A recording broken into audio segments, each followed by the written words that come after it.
अब बात करते हैं पेन कार्डियक है या नॉन कार्डियक चेस्ट पेन है। प्रैक्टिकली डिफरेंशिएट कैसे करेंगे जब अपन ओपीडी में बैठे रहते हैं। तो अभी मेन काम पर आते हैं। ये पेन कार्डियक है या नॉन कार्डियक है हम 100% गारंटी नहीं दे सकते, लेकिन प्रोबेबिलिटी काफ़ी हद तक क्लियर कर सकते हैं। अब कैसे क्लियर करेंगे? एक तो पेन का कैरेक्टर और लोकलाइजेशन।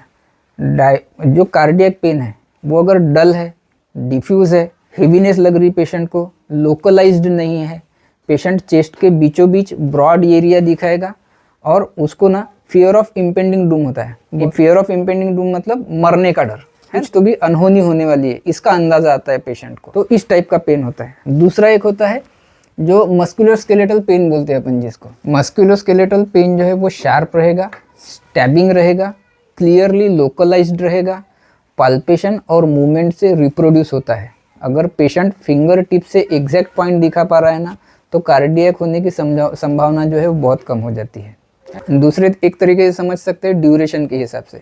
तो ड्यूरेशन के हिसाब से कैसा अंदाज़ा लगाना कि सेकेंड्स, कुछ सेकेंड्स में अगर पेन चुभन जैसा हो रहा है तो वो पेन जो है वो जनरली कार्डियक नहीं होता। एंजाइना जो है उसका कुछ मिनट तक चलता है पेन। एक्सर्शन से आता है, यानी आप कहीं पायरी चढ़ लिए या फिर कहीं अपना दौड़ लिए तो उससे उसका पेन बढ़ जाएगा, एक्सर्शन से आता है, और रेस्ट या नाइट्रेट देने के बाद में कम हो जाता है। एमआई का पेन जो है, मायोकार्डियल इन्फार्क्शन का पेन जो है वो 20 से 30 मिनट से ज़्यादा रहता है, लगातार रहता है, रेस्ट से कम नहीं होता, सीवियर डिस्कम्फर्ट होता है पेशेंट को, और डायफोरेसिस होता है। डायफोरेसिस बोले तो ठंडा पसीना, कोल्ड स्वेटिंग आती है पेशेंट को, कभी कभी नॉजिया रह जाता है और ब्रीथलेसनेस रहती है पेशेंट को। तो ये एमआई की तरफ स्ट्रांगली सजेस्ट करता है। पेन जो है अगर एक्सर्शन, मूवमेंट और पोस्चर से अपन जोड़ने जाए तो कार्डियक पेन जो है वो एक्सर्शन करने के बाद में जो है ना, चलना, सीढ़ी चढ़ना, तेज़ चलना, इसकी वजह से बढ़ता है, रेस्ट से कम होता है, नाइट्रेट से यूजुअली कम होता है और आराम मिलता है। मस्कुलोस्केलेटल जो है वो मूवमेंट से, हाथ घुमाने से, करवट बदलने से, डीप इंस्पिरेशन से बढ़ता है। और जीईआरडी यानी ईसोफेगस जो है उसका पेन जो है वो खाना खाने के बाद बढ़ता है। लेट नाइट हेवी मील्स हो गए, लेटने से बढ़ता है। हाँ, और अगर आप हेड एंड ऊंचा करेंगे, एंटासिड देंगे या पीपीआई देंगे तो सुधार आ जाएगा। प्लूराइटिक चेस्ट पेन जो है वो डीप ब्रीथ से बढ़ता है, कफ से और हंसने से बढ़ता है, लाफ से बढ़ता है। एसोसिएटेड फीचर्स अगर देखेंगे उसके, तो कार्डियक जो है वो कोल्ड स्वेट, डायफोरेसिस, पाल्पिटेशन, घबराहट, फियर ऑफ डेथ होता है पेशेंट को, कई बार मचलाहट होती है, वोमिटिंग होती है और ब्रेथलेसनेस रहता है। रेस्पिरेटरी अगर आप सोच रहे हैं तो उसको एसोसिएटेड मिलेगा कि कफ रहेगा पेशेंट को, फीवर रहेगा, क्रेपिटेशंस मिल सकते हैं या फिर प्लूरल रब मिल सकता है। मस्कुलोस्केलेटल अगर आपको लग रहा है तो वो लोकल रहेगा, टेंडरनेस रहेगा, आप प्रेस करेंगे तो पेशेंट को प्रेस करने के बाद पेन होगा, कोई रिसेंट इंजरी की हिस्ट्री मिल सकती है या ऑकवर्ड पोस्चर की हिस्ट्री मिल सकती है। लेकिन इसमें कैसा है, सिस्टमिक फीचर्स आपको नहीं मिलेंगे जनरली। अब जरा इसको आसानी से याद रखने के लिए मैं आपको टेक्निक बताता हूँ। इसको OPQRST के हिसाब से समझो। ओ यानी ऑनसेट, आपको जब हिस्ट्री लेना है पेशेंट की ना, उस हिसाब से दिमाग में रखो कि हिस्ट्री कैसे लेना। तो ओ से लेना ऑनसेट कैसा है, अचानक शुरू हुआ या धीरे धीरे शुरू हुआ। पी से ध्यान में रखना प्रोवोकेशन या पैलिएशन, किससे बढ़ता है किससे कम होता है। क्यू से याद रखना क्वालिटी क्या है पेन की, भारीपन है, जलन है, चुभन है, दबाव है ना। आर से याद रखना कि रीजन कौन सा है, रेडिएशन कैसा है, कहाँ से शुरू हो रहा है और कहाँ कहाँ जा रहा है, आर्म में हो रहा है, जॉ में जा रहा है, बैक साइड में जा रहा है ना। यस से याद रखना सीवियरिटी, 0 to 10 में से आप कितना नंबर दोगे। यानी पेशेंट को अगर आपने बोले कि 0 से 10 तक के बाबा जी कहाँ तक के दर्द लग रहा है आपको, इस हिसाब से पेशेंट बताता है कभी कभी, है ना।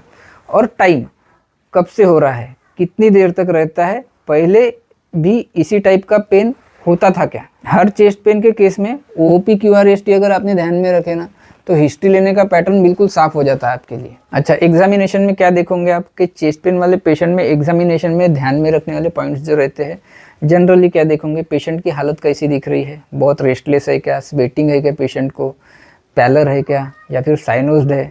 वाइटल्स में देखोगे पल्स क्या चल रही है, रेट क्या चल रहा है, रिदम क्या चल रही है, वॉल्यूम कैसा है, BP, रेस्पिरेटरी रेट क्या चल रहा है, SpO2 कितना चल रहा है, चेस्ट वॉल में कोई लोकल स्वेलिंग है क्या, रेडनेस या स्कार दिख रहा है क्या, या डिफॉर्मिटी दिख रही है क्या, पाल्पेशन पर टेंडरनेस है क्या, लंग्स में देखोगे कि क्रेपिटेशंस आपको दिख रहे हैं क्या, ब्रोंकियल ब्रीथ साउंड दिख रही है क्या, प्लूरल रब लग रहा है क्या, डिक्रीज्ड एयर एंट्री लग रही है क्या आपको कहीं पे, ये देखोगे, है ना। हार्ट जब देखोगे तो उसमें मरमर आ रहे हैं क्या, मिट्रल वॉल प्रोलैप्स लग रहा है क्या, है ना। अगर मरमर आ रहे हैं तो मिट्रल वॉल प्रोलैप्स रह जाता है कभी कभी, कभी एओर्टिक स्टेनोसिस दिखता है, गैलप रिदम दिखती है। अभी इसके डिटेल में अपन नहीं जाएंगे, लेकिन कान के ऊपर से जाने दो बात को, है ना, मैं कभी बताऊंगा इसके बारे में डिटेल। लेग्स में देखना है कि काफ की टेंडरनेस दिख रही है क्या आपको, स्वेलिंग लग रही है क्या। अगर आपको काफ की टेंडरनेस और स्वेलिंग दिख रही है तो डीवीटी की पॉसिबिलिटी ध्यान में रखिए। अगर काफ की DVT plus chest pain plus breathlessness है तो पल्मोनरी एम्बोलिज्म एक बड़ा स्ट्रॉन्ग सस्पेक्ट बन जाता है। अगर आपने इसको एक आध बार कभी डायग्नोस कर लिए तो मान के चलिए आपने जो डिग्री ली है ना वो सफल हो गई आपकी। ये बड़ा डायग्नोसिस बनता है, कोई फिजिशियन भी आपको शाबाशी देगा कि ये आपने क्या डायग्नोस कर लिया करके, पेशेंट की जान बच जाती है सीधी सीधी उससे। अभी इतना आसान नहीं रहता उसको डायग्नोस करना। इंपॉर्टेंट नॉन कार्डियक कॉजेज़ का बेसिक ट्रीटमेंट बताता हूँ आपको, है ना। मस्कुलोस्केलेटल चेस्ट पेन है तो उसका ट्रीटमेंट आप कैसे करोगे, कॉजेज़ क्या रहते हैं इसके, muscle strain, costochondritis, rib fracture. Treatment approach क्या रखोगे, सबसे इफेक्टिव और अंडररेटेड थेरेपी जो है वो हॉट फर्मेंटेशन है। अपन प्रिस्क्रिप्शन पर्चा लिखते हैं और सबसे आखिरी में बोलते हैं कि हाँ भाई तेरे को अगर लगेगा तो छाती पे सेक भी लेना। अब एक्चुअल में कैसा है, सबसे अच्छी थेरेपी यही है हॉट फर्मेंटेशन, लेकिन डॉक्टर सबसे आखिरी में बताता है ये चीज़, है। वाटर बैग रख सकते हैं लोकल हीट के लिए, लेकिन हम प्रिस्क्रिप्शन पर ज़्यादा जोर देते हैं अक्सर, है। शॉर्ट कोर्स में आप क्या दे सकते हैं, जैसे NSAIDs दे सकते हैं, आइबुप्रोफेन 400 mg BD दे सकते हैं, या नेप्रोक्सेन 500 mg BD दे सकते हैं। लेकिन नेप्रोक्सेन देते टाइम या आइबुप्रोफेन देते टाइम पेशेंट की किडनी और स्टमक बराबर सेटल है कि नहीं, या फिर एज पेशेंट की क्या चल रही है उसका तरफ थोड़ा सा ध्यान रखिए, उसके हिसाब से डोज डिसाइड कीजिए, है ना। साथ में PPI दीजिए, पेंटोप्राजोल हो गया, रैबेप्राजोल हो गया, ओमेप्राजोल हो गया, ताकि गैस्ट्राइटिस का रिस्क जो है वो कम रहे पेशेंट में। तीसरा, मसल रिलैक्सेंट का कॉम्बिनेशन भी दे सकते हैं, जैसे थियोकॉल्चिकोसाइड हो गया, टिजानिडिन दे सकते हैं। क्लोरजोक्साजोन वाले कॉम्बिनेशंस आते हैं, पर सीडेशन का रिस्क भी एक्सप्लेन करना ज़रूरी है कि ड्राइविंग या हेवी मशीनरी अवॉइड करने की सलाह दे। ड्यूरेशन या दिन कितने दिन देना है वो थोड़ा सा कम रखिए, ड्यूरेशन थोड़ा सा कम रखिए। पेशेंट को कॉन्फिडेंटली समझाइए कि ये चेस्ट वॉल का पेन है, लेकिन कार्डियक नहीं लग रहा है, हार्ट का नहीं लग रहा है। लेकिन अगर पेन का कैरेक्टर बदले, ब्रेथलेसनेस, स्वेटिंग या घबराहट जैसा नया सिम्टम है तो तुरंत वापस आने के लिए बोल दीजिए पेशेंट को। अब समझते हैं GERD का ट्रीटमेंट। इसोफेजियल पेन का ट्रीटमेंट जो रहता है, इसके सिम्टम कैसे रहेंगे कि बर्निंग रेट्रोस्टर्नल डिस्कम्फर्ट रहेगा, खाने के बाद या लेटने पर बढ़ता है, शोर बेल्चिंग रहेंगी, खट्टी डकार आएंगी, पेशेंट को रिगर्गिटेशन लगेगा जैसे खाना गले में आ रहा है। तो नॉन ड्रग मेजर्स क्या करेंगे इसमें, बेड का जो हेड एंड है वो 6 से 8 इंच ऊंचा करना, बेड के पैरों के नीचे ईंट, सिर्फ एक्स्ट्रा तकिया नहीं लगाना, क्योंकि एक्स्ट्रा तकिया जब आप लगाते हो ना तो कैसा है, पेशेंट ऐसा बेंट हो जाएगा उससे। तो यहाँ से जो गैसेस की वजह से तकलीफ हो रही है ना वो इधर इंफीरियर वॉल को टच करती है, तो उसकी वजह से पेन बढ़ता है पेशेंट को। तो सीधा जो जो जो अपना बेड रहता है, वो बेड के जो पहिए रहते हैं ना अपने हेड साइड के, उसके नीचे ईंटें लगा देना सीधा सीधा, तो उससे वो पेन कम हो जाता है। ज़्यादा हेवी मील्स जो है वो नहीं करेंगे रात के टाइम में, लेट नाइट मील्स अवॉइड करेंगे। खाना और सोने के बीच कम से कम 3 घंटे का गैप रखो बोलना। और स्मोकिंग, अल्कोहल, बहुत स्पाइसी या ऑयली फूड कम करना, उससे भी वो कवर हो जाता है। अगर अपन ड्रग में देखने जाए तो एंटासिड हो गया, जैसे डाइजिन जेल हो जाता है, म्यूकेन जेल हो जाता है ना। H2 ब्लॉकर्स दे सकते हैं, जैसे फेमेटिडिन या रैनिटिडिन दे सकते हैं, जहाँ अभी भी यूज़ होता है वहाँ दे सकते हैं। पेंटोप्रेजोल, रेबिप्रेजोल वंस डेली बिफोर फूड दे सकते हैं, है ना। और प्रोकाइनेटिक्स दे सकते हैं, जैसे डोमपेरिडॉन हो गया, है ना। अभी तो उसके नए वाले भी आ गए हैं, इटोप्राइड, मोजाप्राइड कॉम्बिनेशन, जैसे PPI और डोमपेरिडॉन के भी कॉम्बिनेशन अभी आ गए हैं, तो वो आप अपने हिसाब से दे सकते हैं। लेकिन कभी भी एसिडिटी या एक्यूट पेप्टिक डिसऑर्डर अपन जिसको बोलते हैं, ये डायग्नोसिस कंफर्टेबल तभी होना चाहिए जब कार्डियक कॉज रीजनेबली अनलाइकली लगे, यानी कार्डियक कॉज नहीं लग रहा है। स्पेशली अगर हाई रिस्क का पेशेंट है, डायबिटिक है, हाइपरटेंसिव है, स्मोकर है, स्ट्रॉन्ग फैमिली हिस्ट्री है, एज 50 के ऊपर है, तो ऐसे पेशेंट में एसिडिटी का डायग्नोसिस बड़ा संभाल के करना। जब आप कंप्लीटली कंफर्म हो उसके बाद में ही अपन सोचेंगे कि भाई सिर्फ एसिडिटी की वजह से है। अदर देखिए, मैं कोशिश करता हूँ कि आपको इस्चेमिया, एंजाइना और एमआई में फ़र्क समझा सकूँ, क्योंकि बहुत कन्फ्यूज़न होता है। हार्ट को ब्लड सप्लाई करने वाली 2 आर्टरीज रहती है, एक लेफ्ट साइड की, एक राइट साइड की। अब लेफ्ट साइड की जो आर्टरी है ना, वो 2 में डिवाइड हो जाती है, एलएडी और एलसीएक्स। एलएडी बोले तो लेफ्ट एंटीरियर डिसेंडिंग, और एलसीएक्स बोले तो लेफ्ट सर्कमफ्लेक्स आर्टरी, है ना। और एक जो दूसरी होती है वो राइट कोरोनरी आर्टरी। समय के साथ में जो है ना, अनहेल्दी लाइफस्टाइल से, अंदर से फैटी प्लाक से वो संकरी हो जाती है। शुरुआत में जब नैरोइंग 40 से 50% तक है, तब पेशेंट को रेस्ट में कोई कंप्लेंट नहीं रहती, क्योंकि तब जितनी रिक्वायरमेंट है हार्ट की उतना उस 50% ब्लॉकेज में से भी उतना सप्लाई होते रहता है, तो पेशेंट को जनरली कोई कंप्लेंट नहीं होती उसमें। लेकिन जब पेशेंट एक्सर्शन करता है, जैसे फास्ट चलना, सीढ़ी चढ़ना, हेवी काम करना, तब हार्ट को एक्स्ट्रा ऑक्सीजन चाहिए रहता है, लेकिन नैरोड कोरोनरी उसकी डिमांड पूरी नहीं कर पाती। जनरली क्या होता है, जो इस्चेमिया अपन जिसको बोलते हैं, वो इस्चेमिया मतलब खून का बहाव रुकना नहीं है, तो डिमांड और सप्लाई के बीच में जो इम्बैलेंस हो रहा है उसको बोलते हैं इस्चेमिया। इस्चेमिया बहुत बार कंफ्यूज हो जाता है अपने को, तो डिमांड सप्लाई का जो डिसबैलेंस है उसको इस्चेमिया बोलते हैं अपन। ये एक सिम्टम है, और एंजाइना जो है वो उसकी वजह से होता है ना। जैसे हेवीनेस लगना, दबाव लगना, डिस्कम्फर्ट जो एक्सर्शन पर आता है और रेस्ट या नाइट्रेट से चला जाता है, इसे हम स्टेबल एंजाइना कहते हैं। समय के साथ प्लाक बढ़ता है, नैरोइंग 70 से 80% तक पहुंचती है, तब हल्की एक्टिविटी में भी एंजाइना होने लगता है, और कुछ केसेस में रेस्ट में भी आ सकता है। ये पिक्चर अनस्टेबल एंजाइना की तरफ बढ़ती है। कभी कभी प्लाक की अपर फाइब्रस कैप जो है वो रप्चर हो जाती है, उस जगह प्लेटलेट्स चिपक कर पूरा ल्यूमेन ऑलमोस्ट एक्यूटली ब्लॉक कर देते हैं। ये है एक्यूट एमआई। इसमें पेन कंटिन्यूस होता है, सीवियर होता है, 20 से 30 मिनट तक से भी ज़्यादा टाइम तक के चलता है, और रेस्ट से नहीं जाता ये वाला पेन, और अक्सर स्वेटिंग, नॉजिया, ब्रेथलेसनेस के साथ में होता है पेशेंट को पेन। अब इन्वेस्टिगेशन क्या करेंगे, कौन सी टेस्ट कब मदद करेगी वो बताता हूँ। रेस्टिंग ईसीजी हर चेस्ट पेन केस में करना चाहिए, लेकिन नॉर्मल ईसीजी का मतलब ये नहीं है कि कार्डियक कॉज इम्पॉसिबल है।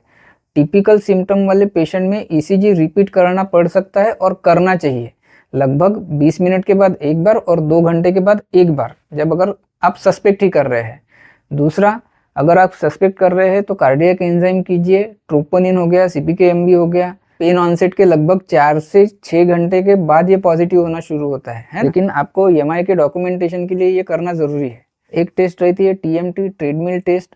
ऐसे पेशेंट जिनका रेस्टिंग ईसीजी नॉर्मल है पर एक्सर्शन पर चेस्ट डिस्कम्फर्ट या ब्रेथलेसनेस होता है, तो स्टेबल एंजाइना इवेल्युएट करे, और डिसीज की सीवेरिटी एसेस करने के लिए ये बड़ा काम का रहता है कि जब आप ट्रेडमिल पे जब चलता है पेशेंट 2 मिनट 3 मिनट और रेस्टलेस हो जाता है एकदम, अगर उसको सांस फूलने लग गई है, तो ईसीजी में चेंजेस आने धीरे धीरे शुरू होते हैं। जो पेशेंट 8-9 मिनट 12 मिनट तक चल लिया है, उसके बाद में भी उसको सांस नहीं भर रही है, थोड़ी बहुत सांस भर रही है, तो दैट इज इनफ नॉर्मल। अब पेशेंट को आगे में अपन करेंगे echo, LV function, ejection fraction क्या है, रीजनल वाल्व मोशन एबनॉर्मलिटी तो नहीं है, या वाल्वुलर लीजन इवेल्युएट करने के लिए भी करते हैं, लेकिन वो अपना ओपीडी वाला काम नहीं है, वो स्पेशलिस्ट देखे। एक चेस्ट एक्सरे करा सकते हैं निमोनिया सॉर्ट आउट करने के लिए, या प्लूरल इफ्यूजन तो नहीं है पेशेंट को, कार्डियोमेगेली तो नहीं है आदि के लिए। बेसिक स्क्रीनिंग के लिए अपन ये कर सकते हैं। जीआरडी का लग रहा है तो अपर जीआई एंडोस्कोपी कर सकते हैं जीआरडी के लिए, पेप्टिक अल्सर के लिए। हाइटस हर्निया तो नहीं है पेशेंट को कंफर्म करने के लिए, जब जीआई कॉज स्ट्रांगली सस्पेक्टेड लग रहा है आपको। सिटी कोरोनरी एनजीओ कर सकते हैं, कन्वेंशनल कोरोनरी एंजियोग्राफी कर सकते हैं कोरोनरी एनाटॉमी देखने के लिए। CT angio low to intermediate risk अगर है तो रूल आउट करने के लिए टूल है, जबकि conventional CAG definitive diagnosis plus PCI भी एक ऑप्शन है, जिसके डिटेल में अपन अभी नहीं जाएंगे। अभी अपन एक छोटी सी केस डिस्कस करेंगे, जैसे एक्यूट कार्डियक चेस्ट पेन है, ओपीडी या आईसीयू में अपने को इमीडिएट स्टेप्स क्या लेना है। मान लीजिए 50 साल का आदमी स्मोकर है, डायबिटिक है, चेस्ट हेवीनेस लग रही है पेशेंट को, स्वेटिंग है, घबराहट है, या पेन है मोर देन 30 मिनट्स। ऐसे केस में प्रैक्टिकल स्टेप्स क्या करेंगे अपन, देखिए। पेशेंट को एक तो आरामदायक पोजीशन में लेटा है, प्रेफरेबली सेमी सिटिंग या supine with head slightly elevated. ये कंडीशन में अपन सुला सकते हैं। थोड़ा सा पेशेंट का सर जो है ऊपर के साइड में, ये अपनी जो रिक्लाइन पोजीशन, ये अपनी बेड की जो रिक्लाइन पोजीशन रहती है उस हिसाब से, है ना। उसके बाद में वाइटल्स चेक करो पेशेंट के, बीपी क्या चल रहा है, पल्स क्या चल रहा है पेशेंट का। तीसरी बात, रेस्पिरेटरी रेट क्या चल रहा है, SpO2 कितना चल रहा है, और तुरंत ईसीजी करो पेशेंट का। ईसीजी में एसटी में अगर आपको चेंजेस दिखे तो बहुत अच्छी बात है, अगर नॉर्मल भी हो तो भी सिम्टम को इग्नोर नहीं करना, है ना। इमीडिएट ट्रीटमेंट जो है वो उसको देना ही है। जैसे आपको सस्पिशियन लग रहा है कि एमआई का हो सकता है पेशेंट, कार्डियक पेन है पेशेंट को, तो एस्प्रिन जो है वो सोल्यूबल एस्प्रिन जो है वो जो पानी में घुलने वाली रहती है, जैसे डिस्प्रिन 300 mg को पानी में घोलकर पिला दो, और clopidogrel loading dose 300 to 600 mg देना चाहिए। स्पेशली अगर एमआई स्ट्रांगली सस्पेक्टेड है या ऑलरेडी डायग्नोस्ड है पेशेंट का पहले का, है ना। ऑक्सीजन अगर SpO2 लेस देन 94 है तो नेजल प्रॉन्ग या मास्क से ऑक्सीजन देना चाहिए पेशेंट को। पेन कंट्रोल करना है तो ट्रामाडोल या पेंटाजोसिन फोर्टमिन जो आती है वो दो, IM दो या IV दो, वो आप डिसाइड करो पेन के हिसाब से। एक्चुअल में मॉर्फिन देते हैं स्टैंडर्ड सेटअप में, पर अपने ओपीडी में वो सब अवेलेबल नहीं रहता, तो अपन क्या कर सकते हैं, ट्रामाडोल दे सकते हैं या पेंटाजोसिन दे सकते हैं, फोर्टमिन के नाम से आती है, IM IV दे दो। अनटिल प्रूवन अदरवाइज अगर वो सस्पेक्ट कर रहे हैं आप तो ये लगा ही दो, ये लाइफ सेविंग वाली ट्रीटमेंट है ना। अब कैसा है, लेकिन अब फोर्टमिन लगाना है कि ट्रामाडोल लगाना है तो ये आपकी चॉइस है, प्रैक्टिस सेटिंग आपकी कैसी है, अवेलेबिलिटी क्या है आपके पास में, उसके ऊपर डिपेंड करती है।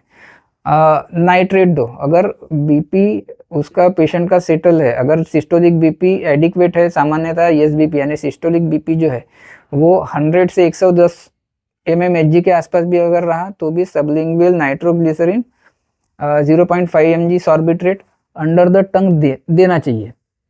एवरी 5 मिनट में देना चाहिए, अप टू द 3 डोजेस अपन दे सकते हैं। बीपी और सिम्टम जो है वो मॉनिटर करते हुए देना, लेकिन, है ना। ऐसा नहीं है कि आप दे रहे हैं और पेशेंट का बीपी ड्रॉप हो गया कि 50/20 बीपी चल रहा है, आप दे रहे हैं नाइट्रेट और पेशेंट सुधरने की जगह कोलैप्स हो गया, तो वैसा नहीं, है ना। बीपी अगर स्टेबल है तो नाइट्रेट दो। अगर नाइट्रेट से पेन में अच्छा रिलीफ मिलता है तो एंजाइना की पॉसिबिलिटी स्ट्रांग है, लेकिन याद रहे इसोफेजियल स्पैज़म में भी कभी कभी नाइट्रेट से रिड्यू होता है। हाई रिस्क प्रोफाइल में हम प्रैक्टिकली उसे कार्डियक मानकर ही आगे मैनेज करते हैं जनरली, है ना। और स्पैज़म भी अगर रहा तो, और अगर अपन ने दे भी दिए ना तो कोई फर्क नहीं पड़ता बहुत ज़्यादा, पेन रिलीव ही होता है, लेकिन अगर कार्डियक है तो पेशेंट की जान तो बचेगी कम से कम। इसके बाद अर्जेंट रेफरल करो पेशेंट को, कहीं पे एडमिट करने के लिए सलाह दे दो, हायर सेंटर की प्लानिंग करो। थ्रोम्बोलाइसिस या PCI का डिसीजन कार्डियोलॉजी वाले सेटअप में लेते हैं उन लोग, है ना। प्राइमरी डॉक्टर का काम है सस्पिशियन, स्टेबिलाइजेशन और टाइमली रेफरल करना। देखिए चेस्ट पेन जो है ना वो प्रैक्टिस की सबसे बड़ी चुनौती है, लेकिन अगर आप इसे सिस्टमेटिक तरीके से सोचेंगे तो डर कम और क्लैरिटी ज़्यादा होगी। जब भी पेशेंट चेस्ट पेन लेकर आए दिमाग में नाइफ टेक्निक चलाइए, skin, subcutaneous tissue, muscle, pleura, pericardium, heart, oesophagus, aorta, और हर लेवल पर 1-2 मेजर कॉजेस दिमाग में ही सोचिए कि भाई क्या हो सकता है ना।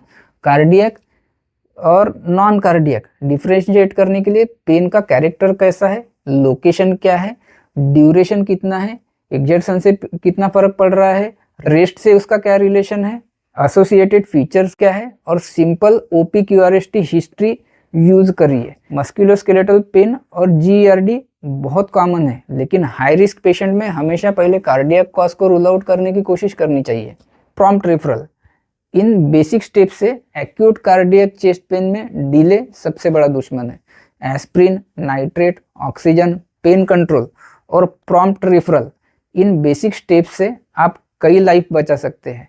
क्लिनिकल विजडम यही है, न हर पेशेंट को हार्ट अटैक मानना, न किसी डेंजरस पेन को हल्के में लेना। बैलेंस, लॉजिक और सिस्टम के साथ में सोचना है अपने को। तो stay healthy and stay scientific. नमस्कार।